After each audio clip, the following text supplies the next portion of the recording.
booking, hotel booking worldwide. They are the global funder of Uber, so transportation, and Grocery Philippines. Supply chain sa lahat ng sari-sari store. They raised already 9.7 billion sa supply chain ng mga sari-sari store. So, ano sila, malaking distribution channel. So, yung offer sa amin is $30 million, 1.5 billion agad. Ganon kagad yung arrangement. 60-40 din, majority din.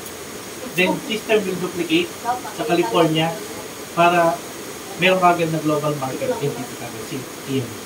Hindi kami pumayag. Sabi ko, ano lang, I can give only this percentage if you want to get into this project. Kasi ano to baby project ko to. Kaya sabi nga nila, edi after doon, mag-usap-usap ulit. Tapos after nila mag-usap, nag-conference call lang sila, they offer us $100 million. That's 5 billion. Kahit daw ilang taon, hindi namin kagad mauubos yun. Sabi ko, 5 billion? 5 billion. Nagtitingin lang kami ni Sharon. Sabi ko, di pa ako nakakita ng 5 billion. Pero, kahit di pa ako nakakita ng actual ng 5 billion, figures, numbers cannot lie. Tama? Eh siyempre, math person ako nung school days ko. Kaya hindi ako nagpadala doon sa offer. Kasi mauubos din yung 5 billion niya. Nakuha niyo po? Kasi, sabi ko nga, hindi ko na kailangan ng 5 billion agad-agad. Kung majority naman sila, baka ma-defeat yung purpose ng concept. Ma-defeat yung purpose ng concept. Diba? Kasi, baka mamaya sila pa talaga yung global funder na affected sila. Diba? So, they want to lose that 5 billion just to shut down the system. Kasi sila na may control. Diba? Kasi, massive consumerate siya. Siyempre, supply chain na sila. And they don't want their profit to cut off. Kasi makakat yung profit ng mga taas. Kaya sabi ko dito kay EMS, pagkakataon naman na hindi natin sila kakalabanin. Ang hiling lang natin, bahaginan nyo naman kami. Kahit kunti lang. Kahit kunti lang. Tama? 1% nga, pwede pa rin, masaya pa rin kami doon. Tama? Kung 1 billion naman yan, benta araw-araw, 10 million araw-araw, hati-hati tayo, pwede na rin. Tama? Meron man lang 1,000 isang araw yung mga member natin, hindi na masama. Dagdag sa kinikita, tama ko ba? So yun yung nakita ko. Kaya lang sabi ko, ano yan inobserbahan para si EMS 2021. Tapos nakipag-meet sa amin 2020. 1 year nilang inobserve yung system paano siya tumatakbo. Kaya lumipad ng Pilipinas. At kami ay kay Lord Dormis. Kaya lang, bakit daw sila nagtataka na sila yung global funder at sila yung nanliligaw para pondohan yung project? Bakit daw sila pa yung kailangan mangligaw sa akin? Ayun. Nakita nila Kasi grocery, Airbnb booking, ang kailangan nila client, nasa atin.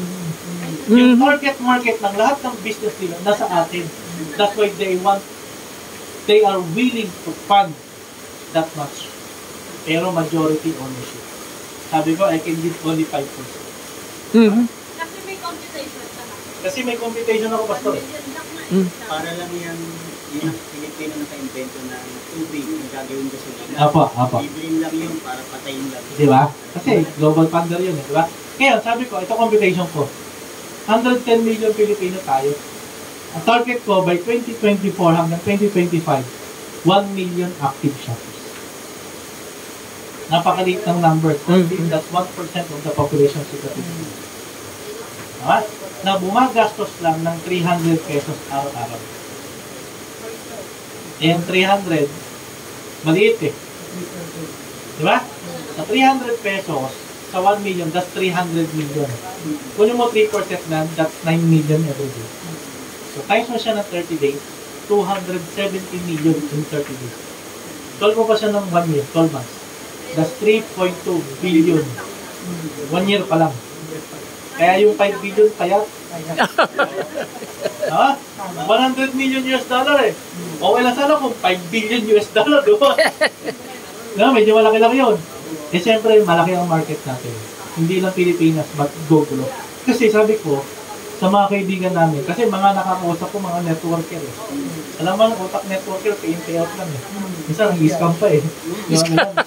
Ngayon, sabi ko, baguhin natin yung mindset natin. Kung itong mga bilyonaryo tycoon na nakita yung potential ng concept nila, why not tayo mga networker? Bakit hindi tayo ang makakita? Kasi nandito na tayo. Binisin natin yung industriya ng networking. Nakukuha po natin. Ang maganda kay EMS, hindi kami nagne-networking. Ang gusto namin, tulungan kang kumita ng long term sa networking mo na dala-dala. Kasi mas happy kami pag kumita ka ng marami dyan, marami kang pambili dyan ng bigas. Idaan mo lang kay EMS. Tama ko ba? Kaya tinutulungan namin yung ibang mga may-ari ng kumpanya paano mag-stay long in the market. Hindi yung short term lang. Kasi kailangan talaga natin matulungan yung mga kababayan natin, hindi lang dito sa Pilipinas, but also globally. Sige po. Tayo naman mga Sige po. dahil gusto ko mapaya, manangalit ang niya. So, tayo ng mga pastor, papanalangin natin. Man. Huwag niyang mabog siyang, kasi iinibilit ka ng Antikristo, dinig na tayo. Dinig tayo. Dinig na po yan. Dahil tumatanggi ka, ayaw ito, di ba? Ganun gagawin yan, kaya papanalangin natin. So, kailangan na Kaya, tibayin yung Kaya, system mo. ang maganda nito, lalo po nating pagtibayin yung system. Paano magiging matibay yung system? Kailangan yung gumagamit ng dyan. Kasi, yung foundations ng system, nasa users. Kaya sa atin manggagaling, yung tibay niya. Kailangan magkaisa tayo.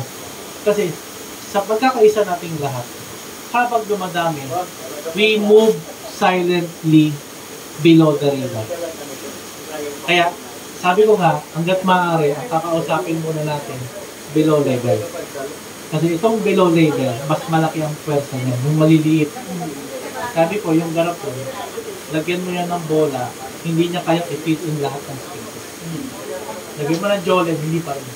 Pero lagyan mo ng buhangin, fill in lahat yan. Which is tayo lahat yun ng mga consumer. Yung maliliit. We fill in the gap. So, yung missing link nasa atin.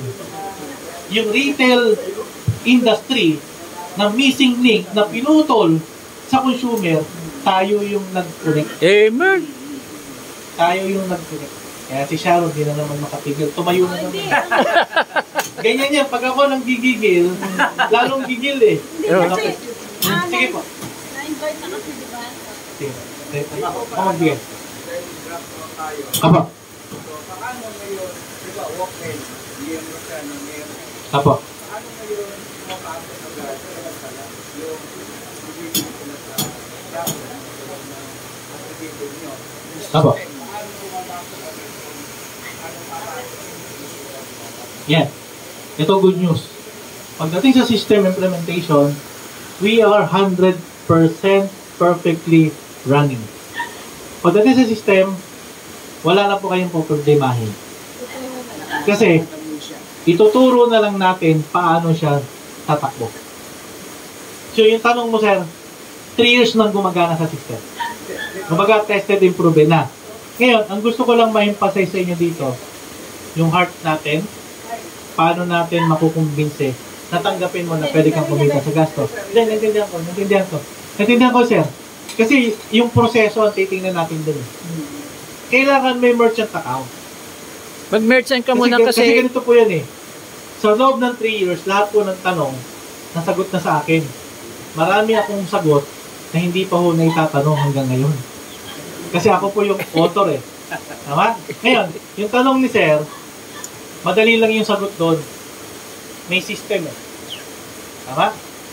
May system ni sa shopper. Scan lang yung QR code ni customer gamit yung account ni merchant. Familiar kay GCash? Scan? Oh, magre-reflect yung customer account. Tama mo ba? Pero hindi pera pambayad. Tama? Ang gagawin, kung ano yung i-receive ni merchant na pambayad. Kung GCash, bayaran mo siya ng GCash kung cash over the counter. Ngayon, ang report sa system natin, transaction. Pag na-submit na yung amount, automatically ipaprocess ng system. Na-receive mo yung 100, 3 pesos will be deducted from the merchant account and it will be reflected doon sa shopper's account pati yung nag-refer doon sa'yo, sir, may points ka doon sa 3%.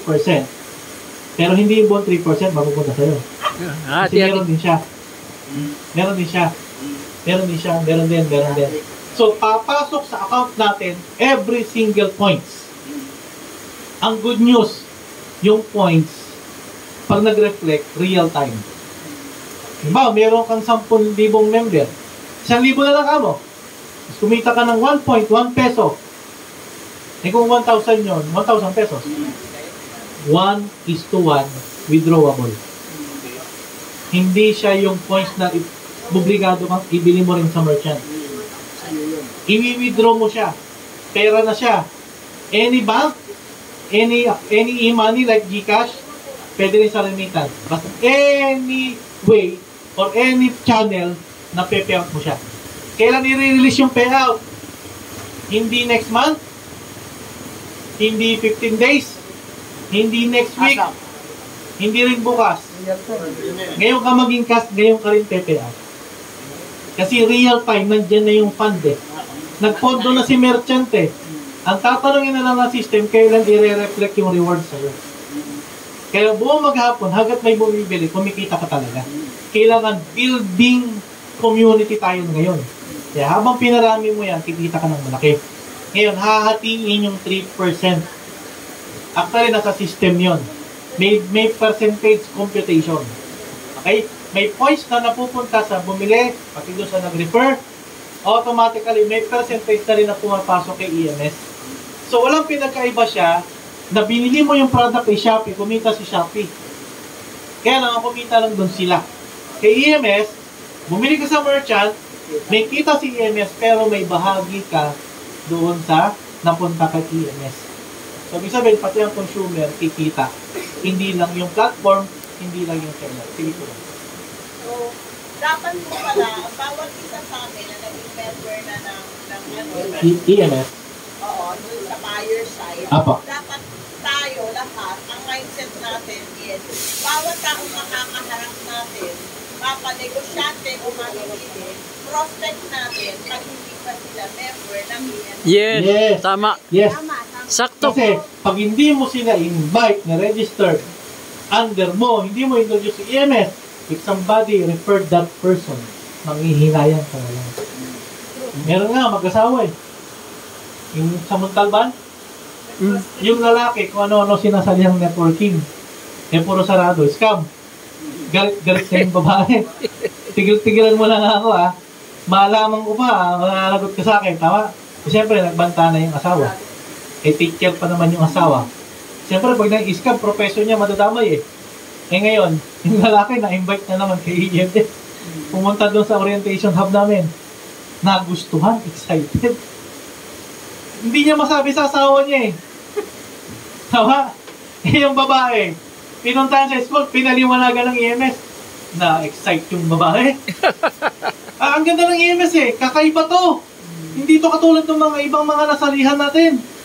Walang sariling produkto, pero lahat ng produkto ng tindahan, yun yung produkto. Tama? Tapos kakaibang suki card.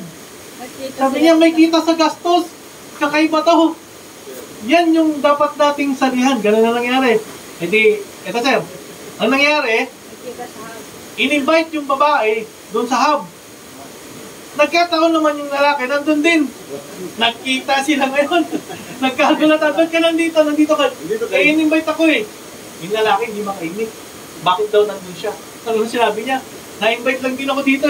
hindi niya maamin na member na siya ni EMS. Eh di yung babae ngayon, excited. Gusto niya kasi magpa-registered na. Ganito ang dapat nating salihan. Hindi yung pinagsasalihan na kung ano-ano. Yung lalaki, hindi makaimik. Eh ngayon, nung ini-encode, ay yung ma-encode. Registered na pala. Yung pala, ini-encode ng lalaki, yung babae. Sawa niya eh. Hindi niya lang pinaalam. Mabuboljak siya kung diba, kung siya ano na naman yan, baka umpisa pa lang, di ba? Ngayon, nag-usap-usap na lang sila doon. So, yung nag-invite doon sa babae, medyo nanghinayang. Pero, pumayag siya kasi siyempre mag-asawa naman. Hindi na kasi pwedeng baguhin eh, no? Hindi na pwedeng baguhin kasi encoded na eh. Tama, pero mag-asawa kasi yon. Kaya activated na rin yon. Hindi niya lang sinabi. Di ba? Pero ngayon, nagkakatulungan sila ngayon doon. Kasi nga, sabi niya, ito yung negosyo na dapat talaga, ito ay hindi dapat talaga mapigilan. Dapat ito ma-spread talaga natin. Kasi marami talaga tayong matutulungan. Sige, sir. Ganito sir ang ating so, kamiyo, commit. Po. So, wala yung link sa'yo, pupunta sa akin. Tapos, Sir, putulin kita. From me to sir. May joke lang. Sige po. parang gano'n. Ah. Kasi, Tama. Tama. Ikot-ikot yan. Ah. Sige. Tapos, gusto kong i-email yung aking anak. Apo. Sa link niyo po. Sa link ko. Apo. Sa link ko. Kasi dito, actually, dito sa general na pagka sa Radio Island, sa mga Apo. lahat ng grocery truck Apo. dito na umiikot dito, dumaan sa akin. So, mayroong dito sa impact na napakalaking ano dyan. Mayroon akong connection dyan. Eh, di panalo na. So, kanya na ko pinapag-aral kasi kalam kasi ito, pagsagip lang. Mas malawak pa po sa sagip. Oh. Ibig sabihin, si sagip, malaking tulong. Sagip na sagip. Sagip na sagip. Yung lahat ng prime commodities na pangailangan ng Yes. tao. So, Nabanggit ko na yan nung nandun tayo. Hindi mo lang inunawa. sa hindi ko rin Ngayon naunawaan na, Dagdag pa, no? Pastor. Dagdag pa. Amen. Since magre-refer ka ng merchant. mayroon napakalaking merchant dito na supplier halos general naka-impad sa hanggang sa Lilo Island. Apo. Tumatang sa kamay kayo. Apo. Mm. Eh di lahat ng mga Hindi siya yung may-ari. sinusuplayan niya, lahat ng mga sinusuplayan niya, Supplier. yun ang gawin nating merchant kasi direct to customer yun. Mm. Kasi hindi lamang ano sa lista ng dito, kundi mga talagang Yes. kung ano dito. Panalo. Amen. At pag ikaw ang naka-refer ng merchant, doon sa 3%, merong royalty ka na 2%. Lifetime. Tinawagan ko nga kanina bago pumunta rito, kaya lagi nasa opisina. Apo, Ayan. apo. Amen. Kaya salamat po sa Diyos sa time. And may dagdag lang, Coach Sharon, bago ko mag-closing. Baka may dagdag pa. Ano na lang. I-share ko lang. Actually, yung system natin, alam na po sa Malacanang. Na-invite na rin po. Kaya lang, hindi na po nagtuloy si Coach RBC kasi we are private business entity. So, no need naman. Pero sa totoo lang, syempre, kailangan ng ating pamahalaan ang talagang sistema. Tama po, di ba? Ang sistema talagang wala tayo Kaya hindi talaga tayo naundad. Kasi wala tayong sariling sistema na maganda. So sila, syempre, ang talagang target nila, bakit kailangan may system? Target nilang matrack talaga ang sales ng bawat businesses. Tama po, di ba? Nasa atin na yon. Dan na yung system natin. Talagang lahat, anything, pwede talagang matrack. And one more thing is, kung si Shopee and Lazada, ito last na lang, kung si Shopee and Lazada, tinangkilik natin, which is owned by Singapore and Malaysia, and even the 7-Eleven, which is concept of Japan, why not yung sariling atin? One of our advocacy is tangkilikin ng sariling atin. Tayo naman, magtulungan lang tayo. So, di ba, may sistema na tayo maganda, tangkilikin natin ang ating mga kapwa Pilipino, yung sariling atin. At yun nga yung sinasabi na kapag hindi merchant, huwag tangkilikin. Pag merchant, yun ang tangkilikin natin kasi may balik kita nga sa atin.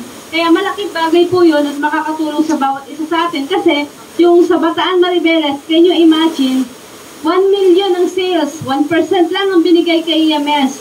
That is 10,000 per day. Can you imagine that? Na dati na silang bumibili, wala naman silang kinikita. Pero just